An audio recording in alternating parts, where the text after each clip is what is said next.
ఉద్యోగం సద్యోగం లేని వేధవులు దొంగలుగా మారడం కామన్. కానీ చేతిలో పవర్ ఉండి సమాజంలో పలుకుబడి ఉండి నలుగురిలో మంచి పేరున్న వాళ్ళు అప్పుడప్పుడు తప్పులో కాలు వేసి కటకటాలు పాలవుతుంటారు.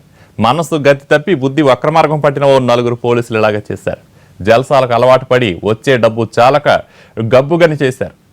చివరికి ప్లాన్ బెడిసికొట్టడంతో బేడీల సత్కారం జరిగింది. నెల్లూరు జిల్లా నవజీవన్ ఎక్స్ప్రెస్ లో బంగారు నగలతో ఉడాయించిన దొంగలు కాదు, పోలీసులే. మఫ్టీలో వచ్చి పోలీసులమని బెదిరించి మనీతో ఉడాయించారు. చివరకు పట్టుపడ్డారు. వీరికి ఏదైనా నేరాలు ఉన్నట్టు మనకు తెలియట్లేదు. కాకపోతే ఇంకా మనకి సమయం సరిపోలేదు. వీళ్ళని త్వరలోనే అరెస్ట్ చేస్తాం.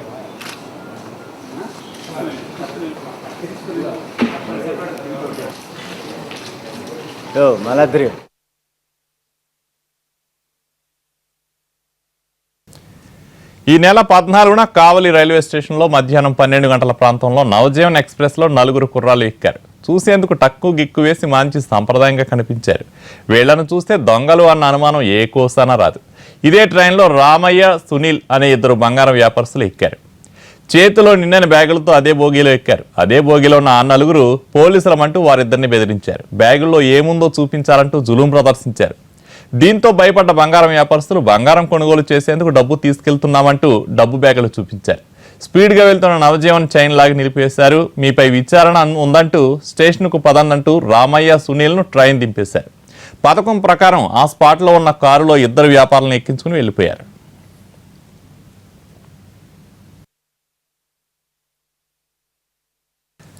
వ్యాపారస్తులిద్దరూ కావలికి చెందినవారు కావడంతో అక్కడే విచారించాలనే సాగుతో వారు ప్రయాణిస్తున్న కారును కావలి వైపుకు తిప్పారు.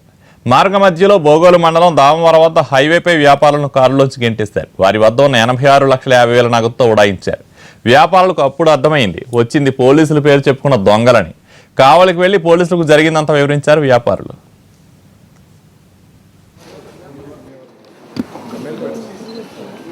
లేదు, కాకపోతే ఇంకా మనకి సమయం సరిపోలేదు. వీళ్ళని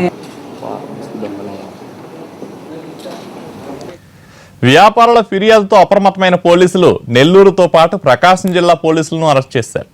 నిందితులు ప్రయాణిస్తున్న కారును ప్రకాశం జిల్లా చేవూరు వద్ద అదుపులోకి తీసుకున్నారు. అప్పటికే కారులో డ్రైవర్ తప్ప నిందితులు లేకపోవడంతో కారు డ్రైవర్ని వారి స్టైల్లో పోలీసులు విచారించారు. డ్రైవర్ ఇచ్చిన సమాచారంతో ప్రకాశం జిల్లా పీసీపల్లి మండలం పెద్దలవపాడు వద్ద అసలు నిందితులను అదుపులోకి తీసుకున్నారు. పరారయ్యేందుకు పోలీసులను కూడా రివాల్వర్లతో బెదిరించారు. అయితే పోలీసులు చాకచక్యంగా వ్యవహరించి ముగ్గురిని పట్టుకున్నారు. మరొకడు పరారీలో ఉన్నారు. వీరంతా ప్రకాశం జిల్లాలో ఏఆర్ కానిస్టేబుల్ గా పనిచేసే కిరణ్, రవి, శివకృష్ణులుగా విచారణలో తేలింది. వీరి నుంచి 86,50,000 రూపాయలను స్వాధీనం చేసుకోవడంతో పాటు కారును సీజ్ చేశారు.